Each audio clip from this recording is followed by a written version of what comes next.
ইদানিং চালের বাজারে গেলে অবাক হতে হয়। দোকানে বস্তা রাখার জায়গা নেই, বিদেশ থেকে আমদানিও হয়েছে রেকর্ড হারে, অথচ 2 সপ্তাহ ধরে চড়া চালের বাজার। এই অবস্থায় ক্রেতাদের মনে হাজারো দ্বিধা আর পকেটে চাপ। অন্যদিকে গত বৈশাখে কেনা ধান থেকে উৎপাদিত চালের দাম এখন কেন বাড়ছে সেই প্রশ্ন কিন্তু ব্যবসায়ীদের। এ ব্যাপারে আরো জানাচ্ছেন আমাদের সহকর্মীরা। মেঘনা গ্রুপ অফ ইন্ডাস্ট্রিজ, বাংলাদেশের অগ্রযাত্রায় মানুষের আস্থায়। বাংলাদেশ অদ্ভুত এক দেশ।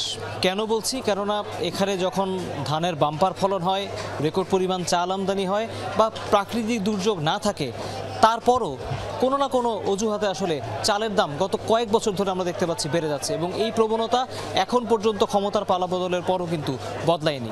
পর্যাপ্ত পরিমাণ সরবরাহ হচ্ছে, সেই অনুযায়ী আসলে বাজারে ক্রেতার আনাগোনা নেই। কিন্তু মিনিকেটের কথাই যদি বলি, যেই চাল গত 1 সপ্তাহ বা 2 সপ্তাহ আগে 74 থেকে 75 টাকা কেজি দরে বিক্রি হয়েছে, সেই চালের দাম এখন 80 টাকা ছাড়িয়ে গিয়েছে। নাজির চালের দাম তো রীতিমতো আগুনের হলকা দিচ্ছে। ভারতীয় চালের কথা আমরা বলি, সেগুলোর কিন্তু বাজারে খুব একটা যে যোগান আছে সেটি নেই। সেগুলো কারণ বাজারে যদি আমি বলি 1 থেকে 2টি দোকানে পাওয়া যাচ্ছে। মেলার এবং কর্পোরেট কোম্পানি যারা কিন্তু তারা সবাই বৈশাখে ধান কিনে ফেলছে, ধান কিনে রাখছে, কিন্তু ওই ধানের থেকে এখন চালের দাম কিভাবে বাড়ে? অর্থাৎ সিন্ডিকেট ছাড়া আর কোনো কথা নাই। অগ্রণী সিজনে চালটা উৎপাদন হয়েছে, যেটা কৃষকরা উৎপাদন করেছে, যারা মেলাররা এবং কর্পোরেট কোম্পানিরা কিনছে, এই চালগুলো তো বাজারজাত হয় নাই, বাজারে আসে নাই। মানুষ এই মাসের শুরুতেই কিন্তু চালটা কিনে ফেলতে চান। এই চাল কিনতে গিয়ে এক একজনের কিন্তু, যদি নাজির সেল যারা কিনতে যাচ্ছেন, তাদের প্রতি বস্তায় অন্তত 500 থেকে 600 টাকা বেশি গুনতে হচ্ছে। সিন্ডিকেট তার ভাঙে নাই, তারা সরকারই পারবো সিন্ডিকেট ভাঙে, এটাকে আপনি আর আমরা এটা পারবো না। তো এবারে আমরা পাইকারি বাজারের খবর জানতে চলে যাচ্ছি কুষ্টিয়ায় আমাদের সহকর্মী রুহুল আমিন বাবুর কাছে। ধন্যবাদ। কুষ্টিয়ার চালের বাজার এখনো নিয়ন্ত্রণহীন অবস্থার মধ্যে রয়েছে। সরু যে চালটি সেটি বিক্রয় করা হচ্ছে 72 থেকে 74 টাকা দরে, মোটা চাল যেটা 52 থেকে 54 টাকা দরে বিক্রয় করা হচ্ছে। নিম্ন আয়ের মানুষদের জন্য বেশ কষ্টসাধ্য হচ্ছে এই দামে চাল ক্রয় করতে। নতুন ধান আসার পরেও কোনো প্রভাব পড়েনি বাজারে। তদারকি তো দেখিনি বাজারে, আগে প্রায় আসতো, এখন অগত 5 মাস কোনো তদারকি নেই। 10 টাকা বাড়ায় 1 টাকা কমানো হলো নাকি? ওটা আরো বেশি হলো, তারপরও ফের আবার বস্তায় 50 থেকে 100 টাকা বাড়ছে।